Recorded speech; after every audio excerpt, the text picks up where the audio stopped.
अस्सलामुअलैकुम। मोहम्मद सुल्तान Arshad talking chapters के साथ हाजिर है जी। कुछ दिन पहले इत्तेफाक हुआ मुझे 30-40 के करीब मेल फीमेल स्टूडेंट्स से इनफॉर्मल इंटरेक्शन का, गैर रस्मी सी बातचीत चल रही थी। कोई इधर से बात आ जाती, कोई इधर से।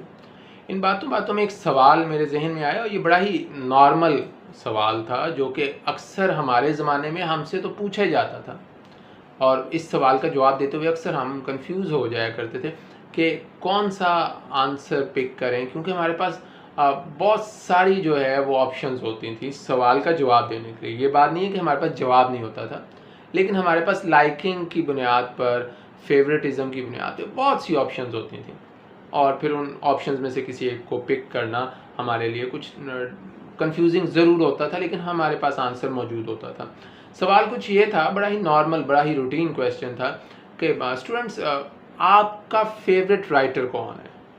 आपकी पसंदीदा किताब, कोई ऐसी किताब बताएं जो आपने रिसेंटली पढ़ी हो। वो जो स्टूडेंट्स थे जिनसे ये सवाल किया गया वो कोई बहुत छोटी उम्र के बच्चे नहीं थे। अगर मैं कहूँ तो वो 6-7-8 साल के बच्चे नहीं थे। नॉर्मली हमारे ज़माने में रीडिंग जो है वो स्टार्ट हो जाती थी, हम 6-7 साल की उम्र में बच्चों वाले जो डाइजेस्ट हैं वो पढ़ना शुरू कर देते थे। फिर हमारे पास जो है वो पेरेंट्स की मदद से या असातिज़ा के इनकरेज करने से हम मुख्तलिफ़ किताबों से जो है मुतारिफ़ हो जाया करते थे। और आई बिलीव जब हमारी जनरेशन 14-15-16 साल की उम्र तक जाती थी तो उसने dozens of book, scores of books जो है रीड कर चुके होते थे। मुझे अपना भी याद है कि मैंने अपने टाइम में, जब मैं टीन एज में था, तो अगर मैं एग्जैजरेट ना भी करूं तो मैं स्कोर्स ऑफ बुक्स जो हैं वो रीड कर चुका हुआ था, जिसमें मुख्तलिफ पोइट्स थे, ड्रामाटिस्ट थे, नॉवलिस्ट थे, उनको मैं पढ़ चुका था। तो जब मैंने उनसे सवाल किया कि जी आप में से कोई बताएगा कि उसका फेवरेट पोइट, ड्रामाटिस्ट, नॉवलिस्ट कौन सा है, या आपका favourite literature, piece of literature कौन सा है, और रिसेंटली आपने कोई किताब पढ़ी हो, तो हम ऐसा शेयर करें ताकि कोई और भी उसको पढ़े और महजूज हो। But I was just shocked. मुझे बड़ा दुख हुआ, बहुत ही सदमा पहुंचा, बल्कि दुख तो छोड़े, मैं कहूँगा सदमा पहुंचा मुझे कि वो जो 30-40 के करीब नौजवान बैठे थे, टीनेजर्स, जिनकी उम्रें जो हैं वो कमोबेश 14 से 17 साल के दरमियान थी, इसी एज ग्रुप के वो बच्चे थे। उनमें से एक बच्चा भी ऐसा नहीं था जिसने अपना हैंड रेस किया हो। ये नहीं है कि वो को बहुत ही लो स्टैंडर्ड के बच्चे थे, को बहुत ही ऐसी जगहों से थे जिनके पास वसाइल की कमी होगी, जिन्होंने कभी किताब नहीं देखी होगी। वो अच्छे स्कूल्स में पढ़ने वाले, अच्छे कोचिंग सेंटर्स में जाने वाले बच्चे थे। उनके पास उनके पेरेंट्स जो हैं उन्हें तकरीबन हर चीज़ प्रोवाइड कर रहे थे उनकी ज़रूरत की, मीन के वसाइल की कमी नहीं थी। लेकिन वहाँ पर एक स्टूडेंट भी ऐसा नहीं था जिसने हाथ रेस किया। और फिर मैंने पूछा क्या आप कभी लाइब्रेरी नहीं गए? ये सवाल मेरे जहन में क्लिक हुआ एक्चुअली। इस गुफ्तगू से कुछ देर पहले मैंने एक स्टूडेंट को देखा, उसने एक वाइट बिल्डिंग के सामने खड़ा अपनी एक तस्वीर ली और उसको पोस्ट किया किसी सोशल मीडिया प्लेटफॉर्म पे। तो मैंने वो तस्वीर देख ली थी, तो मैंने उससे उसका नाम लेकर पूछा, हाँ भाई वो जो आपकी वो सेल्फी थी वो किस जगह की थी? मुझे तो अंदाज़ा था वो कहाँ की है। उसने कहा जी वो बागे चीना में कोई बिल्डिंग है। मैंने कहा कोई बिल्डिंग? आपको पता नहीं जिस बिल्डिंग के सामने आप खड़े होकर तस्वीर बना रहे हो वो बिल्डिंग किस चीज़ की थी? तो उनमें से फिर किसी एक आधे ने बता दिया कि यस वो कायदे आज़म लाइब्रेरी है बागे चीना की। तो मैंने कहा आप कभी लाइब्रेरी गए हैं? तो मेजॉरिटी का कहना था जी नो, क्योंकि नॉर्मली हमारे यहाँ प्राइवेट सेक्टर में तो लाइब्रेरियाँ है ही नहीं है। जो छोटे मोटे स्कूल्स हैं वहाँ लाइब्रेरियाँ नहीं हैं, और गवर्नमेंट स्कूल्स में अगर हैं तो फिर आजकल पता नहीं क्या हो रहा है गवर्नमेंट स्कूल्स में। तो उन बच्चों का कहना था जो कि गवर्नमेंट और प्राइवेट दोनों सेक्टर्स में पढ़ते हैं कि जी we are normally not allowed to enter in a library. मुझे याद आया वहीं खड़े खड़े कि जब हम स्कूल या कॉलेज में होते थे तो हमें तो सख्ती से लाइब्रेरी जाना होता था, हमें लाइब्रेरी कार्ड्स इशू किए जाते थे, हमारे अंदर ये शौक़ पैदा किया गया था। हम बुक्स जो हैं इशू करवाया करते थे, हम वहाँ पे अखबार जो न्यूज़पेपर एक से ज़ायद पढ़ा करते थे, हमारे पास वहाँ रसाले होते थे, और हम फ्री पीरियड में जाके कुछ ना कुछ रीड किया करते थे। तो उन बच्चों में से किसी भी बच्चे ने हाथ नहीं उठाया, नहीं, उनकी मुताले में कोई किताब है ही नहीं थी। फिर मैंने पूछा कोई साल पहले पढ़ी हो, कोई 1.5 साल पहले, कोई 2 साल पहले, पिछले 4-5 साल तो इन बच्चों को दिए जा सकते हैं ना जिसमें ये अच्छी रीडिंग कर चुके हों, या हम एज्यूम कर सकते हैं। लेकिन मेजॉरिटी बच्चों ने कोई गैर निसाबी किताब अपनी ज़िंदगी में पढ़ी नहीं। उन बच्चों को तारुफ ही नहीं है परवीन शाकिर जैसी शायरा का, उन बच्चों को साहर लुधियानवी और अमृता प्रीतम के शाहकार फनपारों का इल्म ही नहीं है। उनको इनकी मोहब्बत की दास्तानों का ही नहीं पता, उन्हें इल्म ही नहीं है कि फैज़ अहमद फैज़ कौन है, वो जानते ही नहीं है कि हबीब जालिब कौन है। इवन जो रिसेंट टाइम्स में बहुत अच्छे लिखने वाले लिखारी हैं जिनमें उमैरा अहमद जैसी जो है मुसन्निफ़ा हैं, उसके मुतालिक मेजॉरिटी नहीं जानती थी। अब्दुल्ला जैसा नावल नहीं उन्होंने पढ़ा था। तो फिर मैं हैमलेट की क्या बात करूं, मैं फिर एज यू लाइक इट की क्या बात करूं, फिर मैं जॉन डन की क्या बात करूं, मैं सिल्विया प्लैथ की क्या बात करूं, फिर मैं मुस्तनसर हुसैन तारर के जो सफ़रनामे हैं उनका क्या ज़िक्र करूं कि जिन बच्चों के यहाँ बुक रीडिंग है ही नहीं।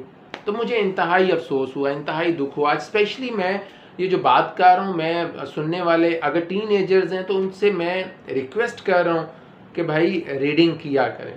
और अगर कोई मेरी उम्र के या मेरे से अगली जनरेशन के लोग हैं तो हम तो बहुत रीडिंग करते रहे हैं, तो हमें अपने बच्चों के साथ बात करनी होगी, इनके अंदर शौक़ पैदा करना होगा।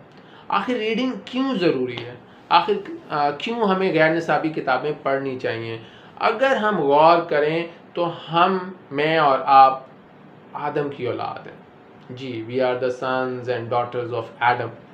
अब अगर आदम को देखें तो आदम अगर आप मुवाजना करें तमाम क्रिएचर्स को इकट्ठा करके, तो दुनिया में जितनी भी क्रिएचर्स हैं, इस कायनात में जितनी भी क्रिएचर्स हैं, वो सारी अगर ये कंसीडर कर लें वो यहाँ पर हैं, तो जो सैयदना आदम अलैहिस्सलाम है वो यहाँ पर है जी। There is nothing beyond Adam, आदम से ऊपर कुछ भी नहीं है, nothing, not a single creature, कोई एक मखलूक भी आदम से ऊपर नहीं है। हाँ, अगर आदम से ऊपर कोई है तो वो तो क्रिएटर है, वो तो खालिक है, वो तो बनाने वाला है, तो उसके साथ तो मुकाबला है ही नहीं है। अब ये जो आदम को ये जो मुकाम मिला, आदम को ये जो स्टेटस मिला, ये किस लिए मिला? क्या आदम पानी के ऊपर पैदल चल सकते थे? क्या आदम हवा में उड़ना जानते थे? क्या आदम आग से जो है गुजर जाया करते थे? क्या आदम के पास कोई माफूकुल फितरत जो है वो ताकतें थीं? अगर हम अल्लाह रब्बुल इज़्ज़त और फरिश्तों के दरमियान उस मुकालमे को देखें जहां आदम अलैहिस्सलाम का तारुफ होता है और फिर आदम अलैहिस्सलाम को फरिश्तों के सामने पेश किया जाता है, तो वहाँ पे हमें नज़र आता है कि आदम को ये जो मुकाम मिला, ये इल्म की बदौलत मिला जी, ये तालीम की बदौलत मिला। और आज हम अपने बच्चों को रस्मी तालीम के बोझ के नीचे जो है ना दबाते जा रहे हैं। नो डाउट हमारे ज़माने में भी रस्मी तालीम का बोझ था, हम भी यही chemistry, physics, biology, mathematics, English, मुतालिया पाकिस्तान इस्लामियात, हम भी यही पढ़ा करते थे। हमारे भी ऐसे ही एग्ज़ाम्स हुआ करते थे, हम भी एग्ज़ाम्स का स्ट्रेस लिया करते थे, हम भी एंग्जाइटी से गुजरा करते थे। हमें भी एक मखसूस टाइम जो है हार्ड बेंचेस पे बैठ के गुजारना पड़ता था। हमारे भी जो बड़े बड़े कमरे हैं जिनमें 100 की तादाद में बच्चा बैठा होता था, वहाँ पे 2 या 3 पंखे ही हुआ करते थे जो कि इस स्पीड से चलते थे कि बस अल्लाह ही हाफिज़ है।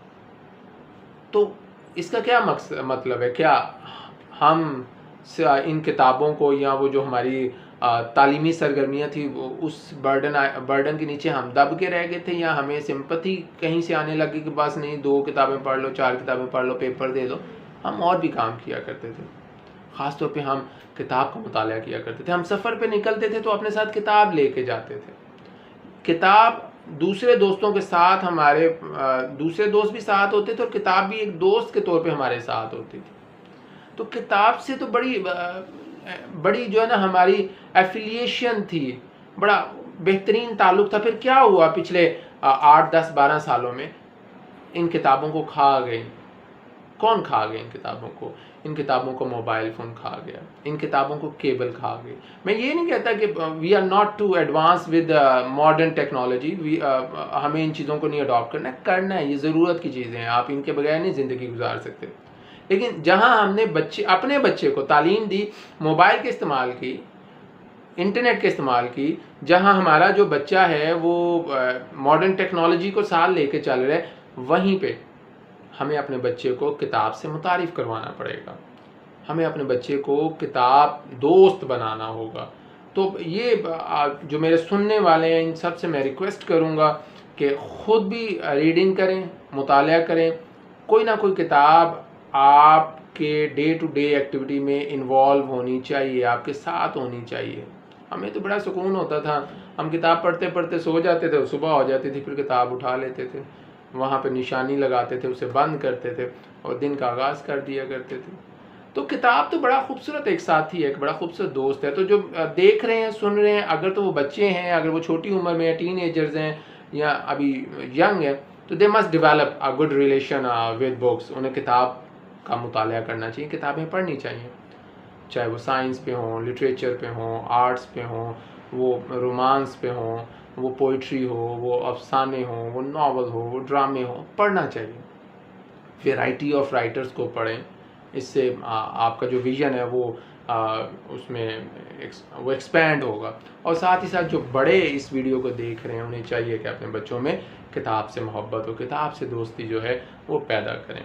उम्मीद करता हूँ कि किताब से जो मोहब्बत है उसमें रिवाइवल पैदा होगा, और जो मेरी यूथ है, जो मेरे नौजवान बच्चे हैं, जो टीनेजर्स हैं, वो ज़रूर किताब का मुताला करना जो है अपनी ज़िंदगी का शुआर बनाएंगे, अपनी ज़िंदगी में इसको शामिल करेंगे। अल्लाह रब्बुल इज़्ज़त आप सबको सेहत तंदुरुस्ती से नवाजे और आपके इल्म और अमल में इजाफ़ा फरमाए। अपना बहुत सा ख्याल रखिएगा, और जाते जाते चैनल को लाइक, सब्सक्राइब और शेयर करना मत भूलिएगा। टेक केयर, अल्लाह हाफिज़।